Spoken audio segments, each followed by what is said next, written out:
आशा करता हूँ आप सब लोग बहुत अच्छा कर रहे हो आपकी पर्सनल लाइफ में और प्रोफेशनल लाइफ में भी।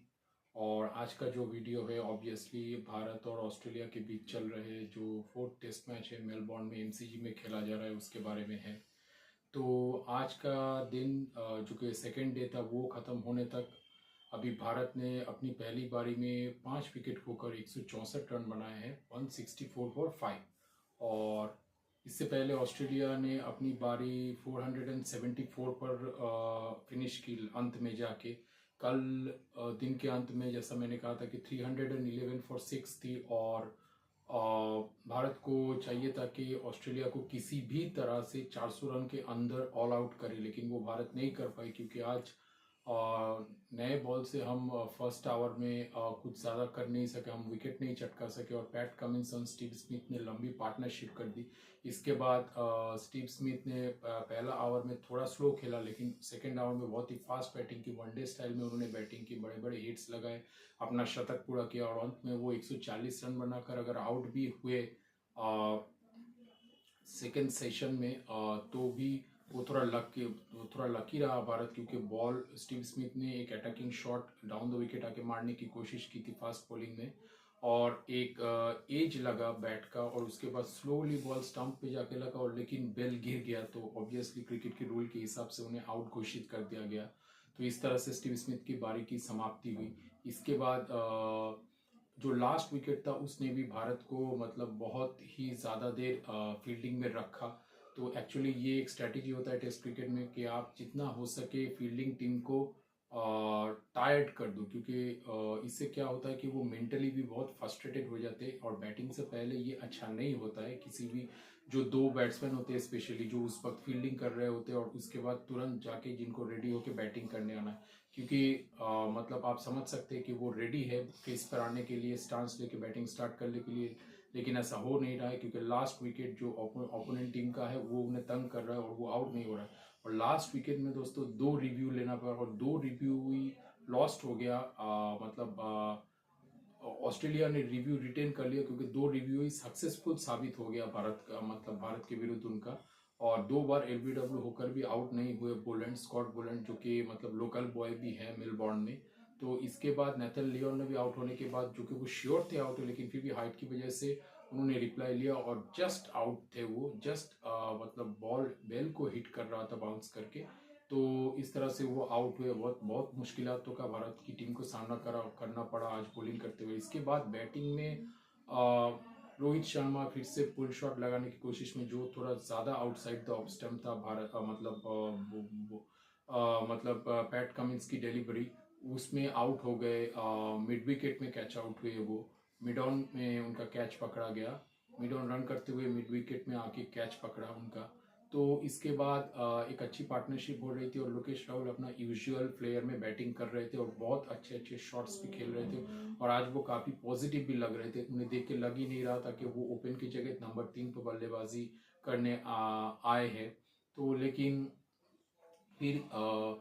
पैट कमिंस की एक डिलीवरी में उन्होंने डिफेंसिव शॉट खेला, लेकिन बॉल लास्ट मिनट में उन्होंने तो अपने हिसाब से सब कुछ ठीक ठाक ही किया था और एकदम परफेक्ट था, लेकिन वो डिलीवरी इतना बढ़िया था कि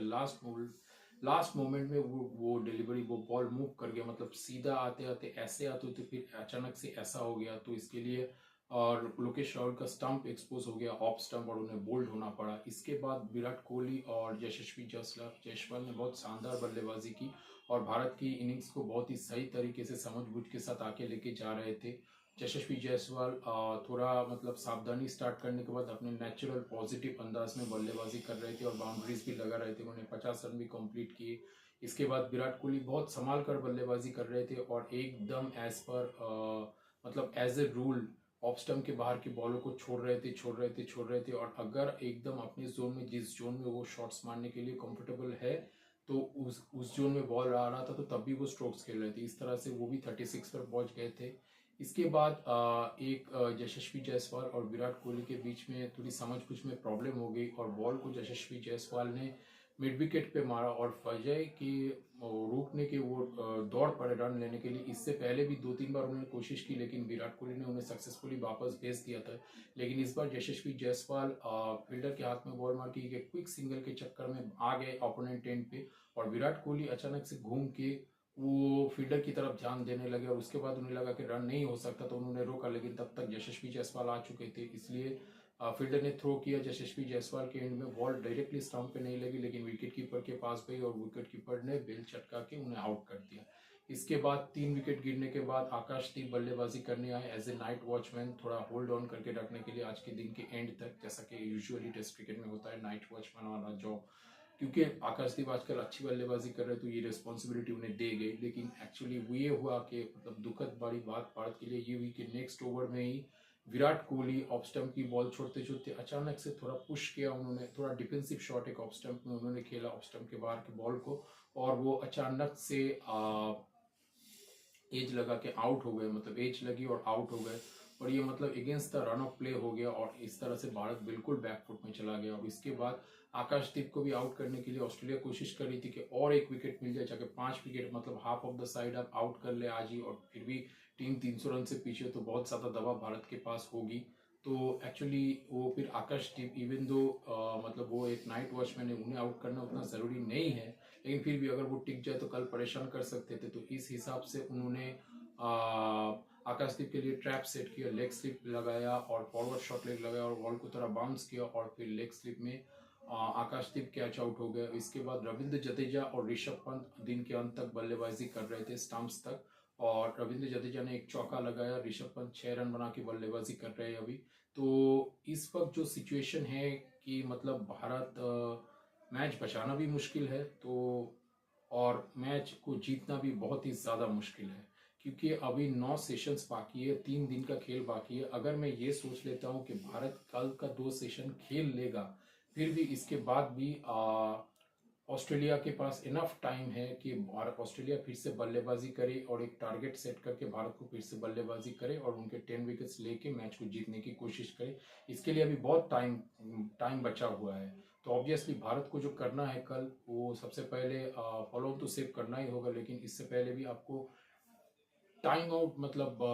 बहुत ज़्यादा टाइम, जितना ज़्यादा हो सके, जितना ज़्यादा वक्त हो सके आपको बल्लेबाजी करना होगा, क्योंकि इससे ऑस्ट्रेलिया को बल्लेबाजी में उतरने में देर होगी और ऑस्ट्रेलिया का टाइम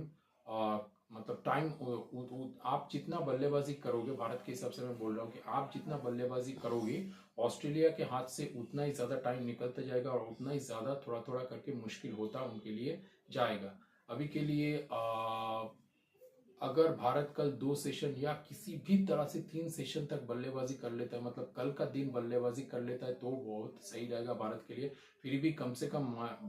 मेरे ख्याल में भारत के लिए मैच ड्रॉ करने का एक बहुत अच्छा चांस हो जाएगा, लेकिन ऐसा बहुत करना मुश्किल होगा क्योंकि half of the side Pavilion लौट चुकी है, जैसा कि मैं ऑलरेडी एक बार बोल चुका हूँ। तो अब नीतीश रेड्डी, ऋषभ पंत, रविंद्र जडेजा और हाँ वॉशिंगटन सुंदर भी है इस बार भारत के पास, तो देखते हैं ये चारों मिलके कितनी आगे भारत को लेके जा सकते हैं और क्या कर सकते हैं इस मैच में आगे भारत की टीम। अब यही देखना है, क्योंकि मैच जीतना तो बहुत ही ज़्यादा मुश्किल साबित हो रहा है और इस बार अगर ऑस्ट्रेलिया एमसीजी में जीत गई तो फिर उन्हें सिडनी में रोकना बहुत ही मुश्किल होगा। और अगर भारत किसी भी तरह से ये मैच ड्रॉ रखती है और सिडनी में भी ड्रॉ रखती है या फिर मैच जीतती है किसी भी तरह से, तो भारत के पास बॉर्डर गवास्कर ट्रॉफी रहेगा। लेकिन अगर ऑस्ट्रेलिया सीरीज जीत गई तो ऑस्ट्रेलिया भारत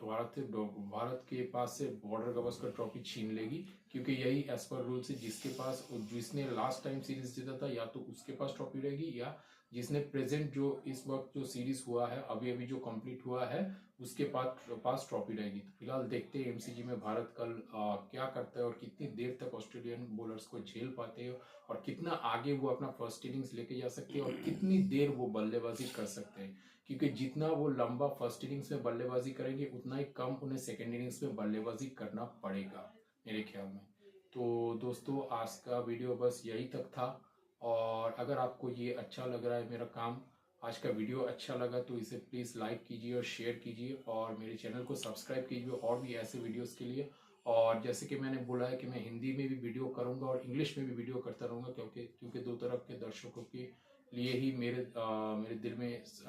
इक्वल टाइप का प्यार है और दोनों के लिए मेरा रिस्पॉन्सिबिलिटी बनाता है कि मैं दोनों के लिए कंटेंट बनाऊं। तो इस हिसाब से ही मैं चल रहा हूँ। I hope you like it and